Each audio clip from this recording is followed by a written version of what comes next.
Hey budget gardeners, Vita Loca here. Join me today as I share with you some of my winter garden tasks. So let's go.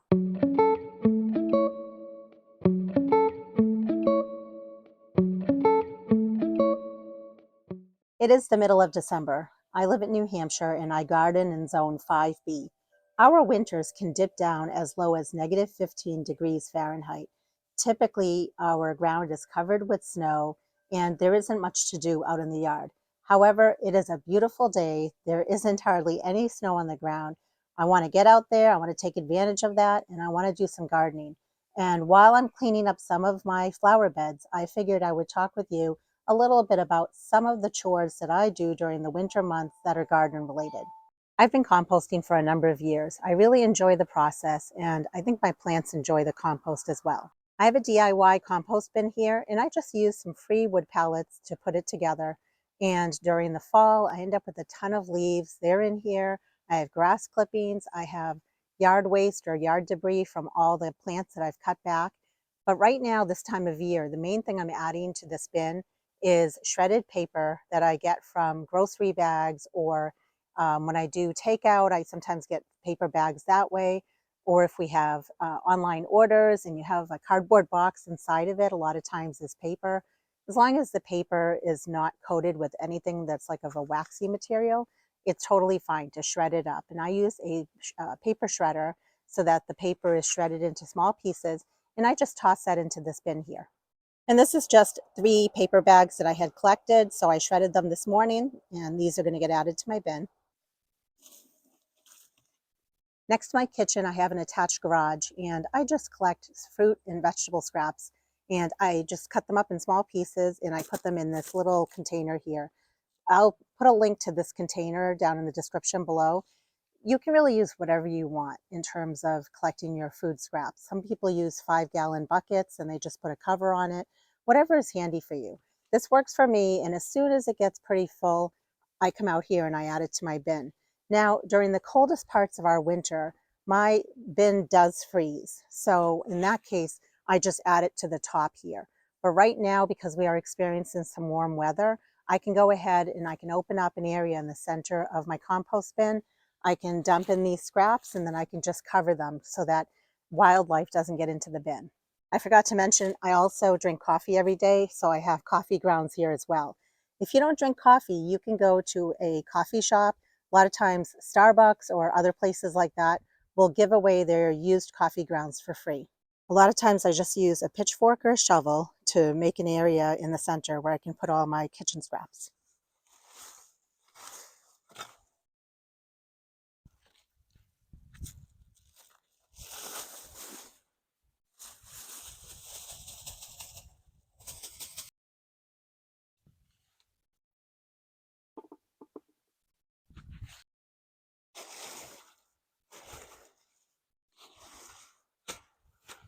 Another thing I like to do during the winter months is garden cleanup. And we often have a lot of sticks and trees and things that fall all over the yard because my entire yard is surrounded by trees. So whenever I can come out here. It's actually good exercise and I can just keep on picking up sticks and collecting them in one area where whenever I have time, I can go ahead and burn those down and then I can add the wood ash into my compost pile.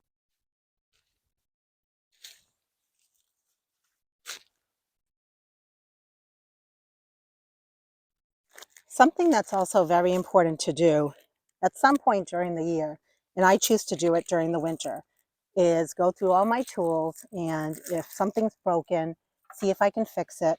And if I'm not able to fix it, but it's a tool that I use often, then purchase a new tool just like that one. But then most importantly, when it comes to my tools, is the maintenance and the care of them, especially when it comes to sharpening those tools. And I'll be making a video or two this winter showing you my process on how I do that type of maintenance when it comes to sharpening all my tools. I know some of you have asked me before, what are some of my favorite tools? And I'll go over that in a different video, but I do definitely have my favorite tools, and I'm not brand specific. It's more just some basic tools that I use in my everyday gardening. So if you're not very good about sharpening your tools, follow along with me later this winter and I'll show you my process for sharpening all my tools, because it just makes it much easier out in the garden. Because who wants to struggle with the plant when it comes to cutting them back? You want to be able to get right after that job and keep on going. I really love propagating plants, and that is something you can really do all year long. And there are so many different ways that you can propagate plants. So for me, during the winter months, some of my favorite ways of propagating plants are through hardwood cuttings, and also the winter sowing process. And then finally, starting seeds indoors under my LED shop lights. And just those three methods of propagating plants during the winter months keeps me very busy. And that's a really good thing, because the winter months can be long, especially here where I live. And it's just something nice to do just to keep my hands dirty and thinking about my garden and all the possibilities for my gardens come springtime. Another thing I like to do during the winter is plant spring bulbs in pots. And even though that sounds like it's something you could just do in one day, I have a lot of bulbs that need to get planted. And the reason is, for the last few years, I've been planting bulbs in pots, but then I take them out of the pots. And I do that for a number of reasons, but my biggest reason is space. I just don't have a lot of space to store all those pots. And it takes so little space for me to take the bulbs out in this late spring and store all the bulbs away so that they can be dormant. But then come winter months, I want to get them all planted back out in pots. And yes, it takes up room in my garage, but it's so worth it. And it, again, it just looks so pretty come springtime.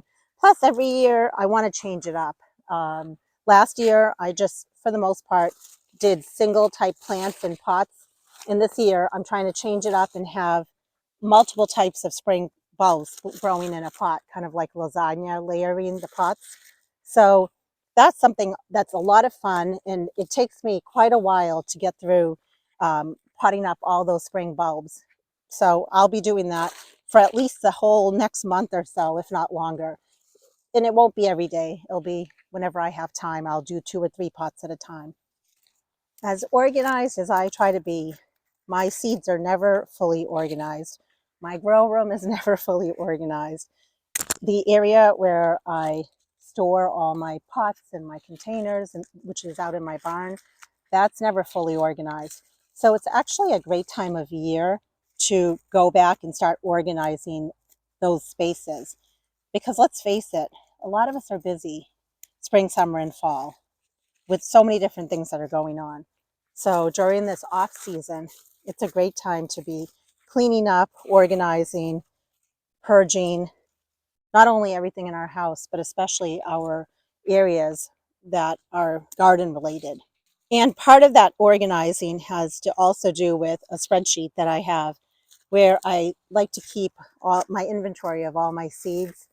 And I like to go through that because every year I end up with more seeds or less seeds, and I just need to update my inventory.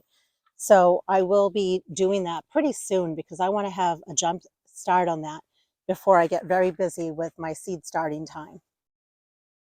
Something that I haven't been great about in previous years, but I want to get better about this year, is writing down all of my plans, all of my goals for my gardens, and all the different spaces that I have. And this is mostly the spaces that are the garden beds in the ground, not the container pots that I do. And I want to basically, maybe I'll split it up by zones, like the north, south, west, and east sides of my house. And for each of those zones, come up with a list of things that I really want to tackle for this coming season. And then what would really make sense and would be nice to do is to then prioritize what I want to tackle first. That will help me out a lot with my planning. And on the weekends when my husband has time, it'll help him out, because then he'll have an idea of things that he can help me with, or things that we need to buy for certain projects. So I do want to be a lot more organized, and I really want to think about these types of things going into the new year. Some of you may know, but I really love birds. and I love to feed the birds during the winter months. I like to provide fresh water for them. And I also have a ton of birdhouses all around my yard. And I am not great about maintaining those birdhouses. And I don't want to just get rid of broken birdhouses and buy new ones because that would be a waste. So there's a lot of maintenance to be done with those birdhouses. And I want to get them ready for the spring because I want the birds to be ready to go when they're ready to have their clutches and have their little babies. Now, during the winter, I have noticed the birds do like to come, especially on the really cold, windy days, and they like to basically hide in the birdhouses. So I wouldn't be taking them all down at once. I would strategically just take down a few at a time. They need to be cleaned out. A lot of them still have nesting material from last year in them, and they just need to be properly wiped down, cleaned out, and then it would be a great time to restain them, keeping in mind that I need to keep it safe for the birds. I know with some of them, they're falling apart. They need to be fixed. In some cases, the front of them, the woodpeckers have come in and really pecked a big hole in some of the birdhouses. So they just need to be fixed up. And I would like to make a video showing you my process on how I would go about doing that. And Mr. Budget Gardener said he would help me with that type of project. So that would be fun for us to do a project like that together, and I can show you our process for maintaining our birdhouses. My goodness, this is literally a gift, being able to be out here 1 week before Christmas and be working in my garden. And I really hope that you're able to get out in your gardens too and just do a little bit. Tackling small projects like this can feel so good during the off-season months. Another thing that I'll be doing this winter is really getting ready for my backyard plant nursery. As you know, I have a plant nursery right on my property up my driveway on the right, and I've been selling plants for the last 3 years now. And every year I'm learning something new, learning something different. But what I learned last year was I really should have taken advantage of the winter months in preparing for my plant nursery. I didn't do as much last year. I was still a teacher in the high school, and so I just didn't have as much time. So I do have time this winter, so I will be really trying to prepare for my plant nursery. And some of those things include, I want to make a chart of all my plants and the way that they're laid out. And on these nice days like today, I can go right down there. I can still tell what most of the plants are because they're not 100% dormant yet. And really just kind of draw out my inventory of plants. And it doesn't necessarily for me need to be how many of each plant I have. It's more just a general map of the layout of all my plants, because I would really like to have some sort of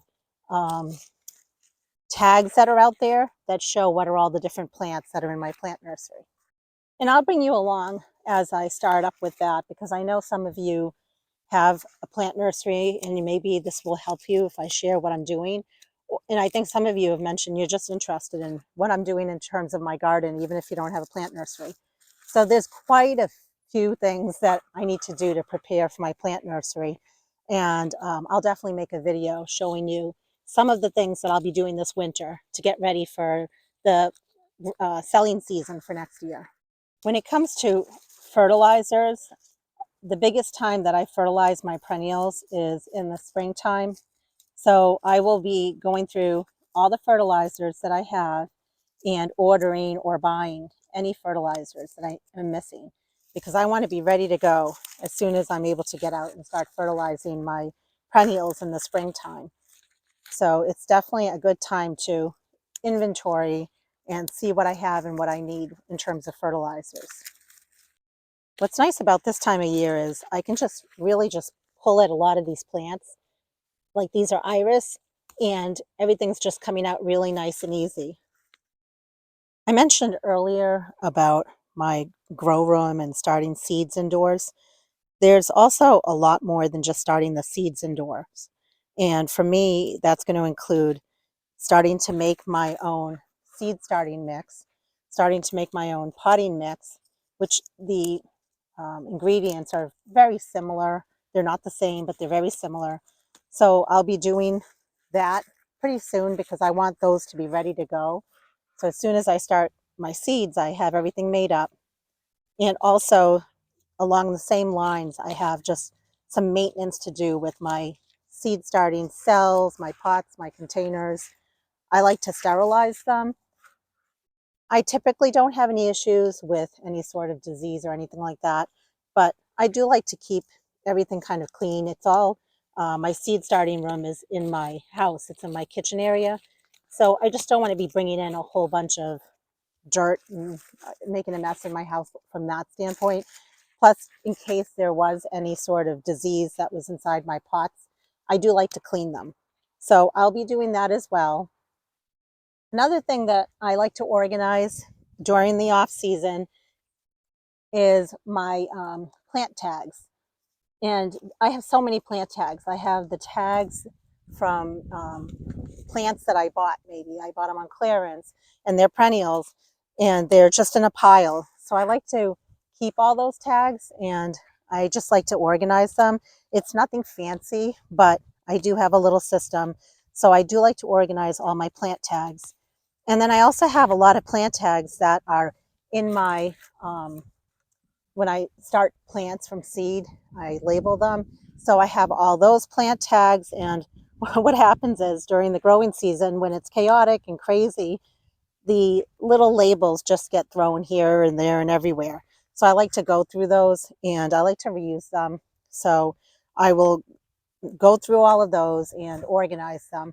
Last year, what I did was I just found like type of plant tags, like all the impatiens. I put those all together and all the pansies, all those together. And then I just put each of those into their small Ziploc bags. And then I had them organized in a way so when I was starting my seeds, I didn't need to make new plant tags. I could just reuse ones from the previous year. So I will be going through all my plant labels, all my plant tags, and cleaning them up, reorganizing them so that those are all ready to go as well. I mentioned about taking hardwood cuttings, and I'm going to be continuing that all winter long because I do want to take cuttings from as many different plants as I can, and I really want to experiment with that. I want to be able to take cuttings from lots of different plants, but I also want to put those cuttings in different areas to see which cuttings perform the best. In other words, I'm going to have some cuttings that are going to be in my garage where it doesn't freeze. It's an unheated garage, but it doesn't typically freeze. I'm also going to be putting some hardwood cuttings in a cold frame so it's protected from the elements like the wind, the snow, the ice, but those cuttings will freeze in the pots that they're in.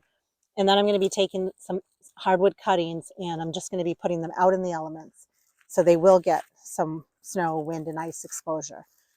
So I will be doing lots of different cuttings from my yard. And if I can find cuttings from other people's yards of plants that I don't have or shrubs and trees that I don't have, I might as well take cuttings and experiment with those because it's a great way to get free plants, but also I have a plant nursery and it's a great way to be able to add to plants that I want to sell from my plant nursery. Any other days that I can get out here and just do a little bit of my garden, and it might not be a warm day, I might be bundled up and wearing a heavy coat and I might be wearing snow pants, but anytime I can get out during the winter and do a little bit of garden cleanup is a win in my opinion. It's nice to breathe in the fresh air. It's good exercise. It's just nice to be out in nature. But then also, I'm just working one step closer towards preparing my garden beds towards the springtime. So I will definitely be doing that during the winter time. Is just coming outside and tackling small little projects like this whenever I can on these nice days, or maybe not so nice days, but as long as I can access an area or a flower bed. And on some of those not so nice days when we're covered with snow, One of the important winter tasks to do is to come out and remove the heavy snow load that might be on some of my shrubs and bushes. For example, I have a lot of small leaf rhododendrons. I have a lot of hydrangeas, and it's not good to have that much ice and snow load on them because, especially like the hydrangeas, it can break the limbs on them.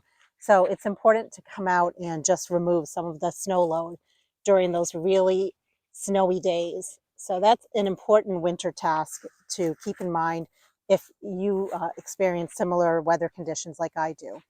So one thing I'd like to do this winter is to come out and prune the hydrangeas that are okay to prune during the winter months, because those are the ones that can break. They've gotten very big, they've gotten very top heavy.